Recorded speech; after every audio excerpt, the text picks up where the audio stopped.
the organizational development. Organizational development. What is an organizational development?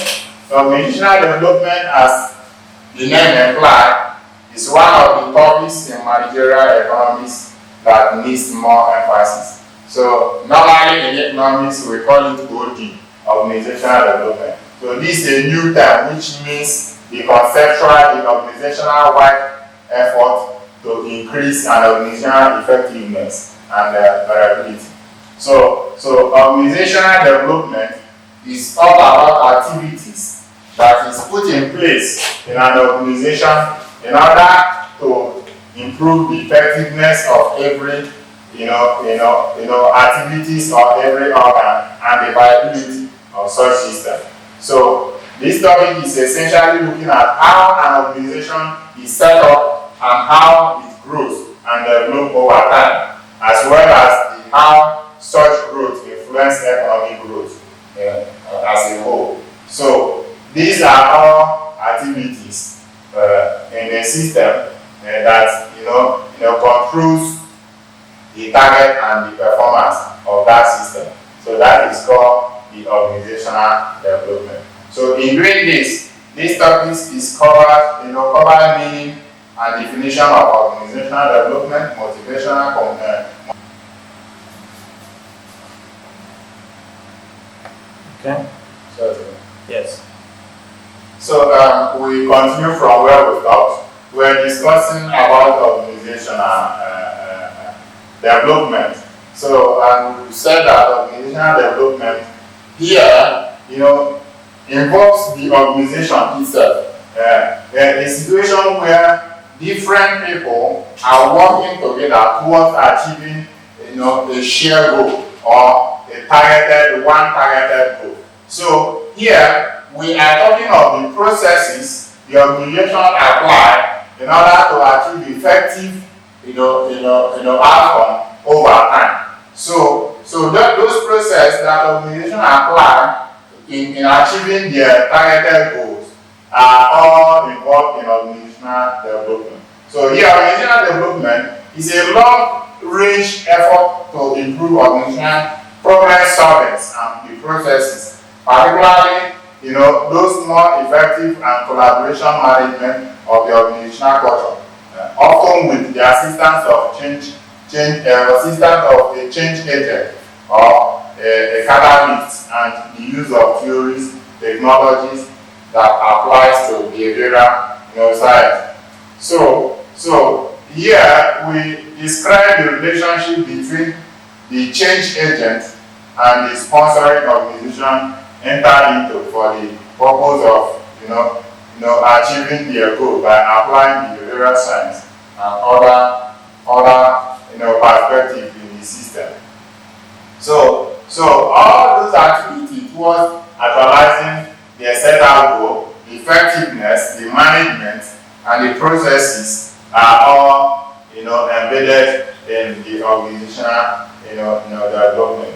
So we look at the motivation concept. First, we look at the intrinsic motivation.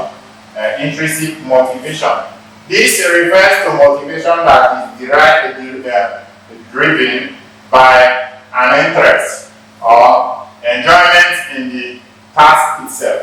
So sometimes in workplace you discover that a person working enjoys the work he or she is doing. So such person does not need external motivation.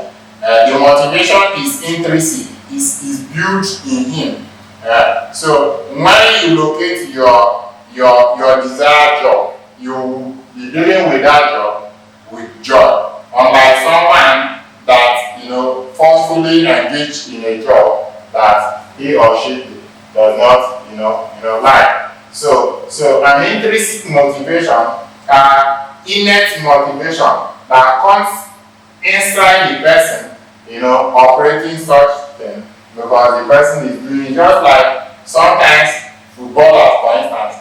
Some footballers, are inborn. They love playing football, so they enjoy playing football. So the motivation to play ball is innate. It's an intrinsic activity in them. So such motivation, comes from inside. So we have extrinsic motivation. So this refers to performance of an activities in order to attain an outcome, which then contradicts intrinsic motivation. So extrinsic motivation comes from outside of the person, not inside of the person. So it means that the person needs another person to, as a way of motivation, influence his or her activities.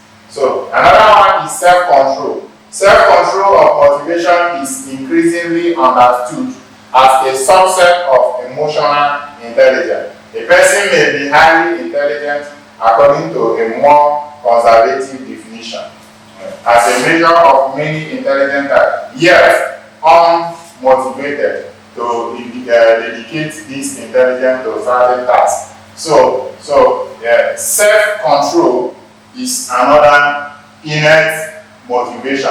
Not minding how much intelligent a person is, that self-control must motivate the person in order to input more effort. Another one is unconscious motivation.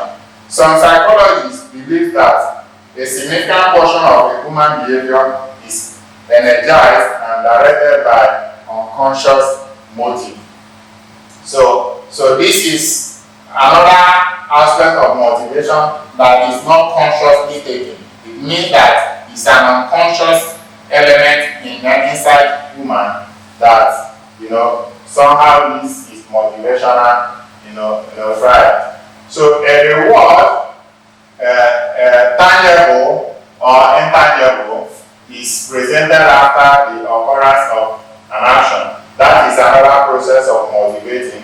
When you reward hard work, it's a motivation. So this is done by associating positive meaning to the behavior. So it's a reward of a positive. So repetitive action reward combination can cause the action to become habit. So motivation comes from two sources: oneself and other people.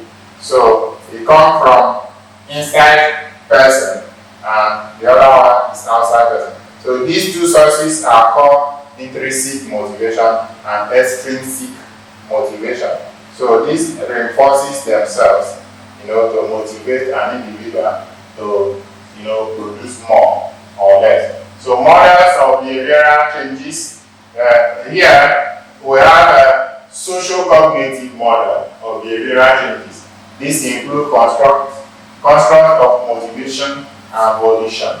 So motivation here is seen as the process that leads to the formation of behavioral intent. So volition is seen as the process that leads from intention to actual behavior.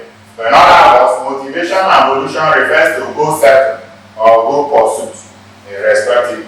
So the other one, why motivation is goal setting, the volition is what? Goal pursuit, respectively. So both processes require self-regulatory efforts to achieve. So several self-regulatory constructs are needed to operate in, achieving these, targeted goals. An example of such motivational and volitional construct is perceived self-efficacy. Self-efficacy is supposed to facilitate the forming of behavioral intent, the development of action plans, and the initiation of actions here. So it can support the translation of intent into work action. Another thing is your intention. The other one is for you to put your intention to actions. So both motivation and volition all mechanism towards driving your intent into action in an organizational setting. So far so good. We are able to discuss organization, the motivation mechanism, and the importance of motivation, types of motivation. We'll be able to describe organizational development as all the activities that brings organization as a whole to work as a system, partly towards achieving either a shared goal or a specific set out goal.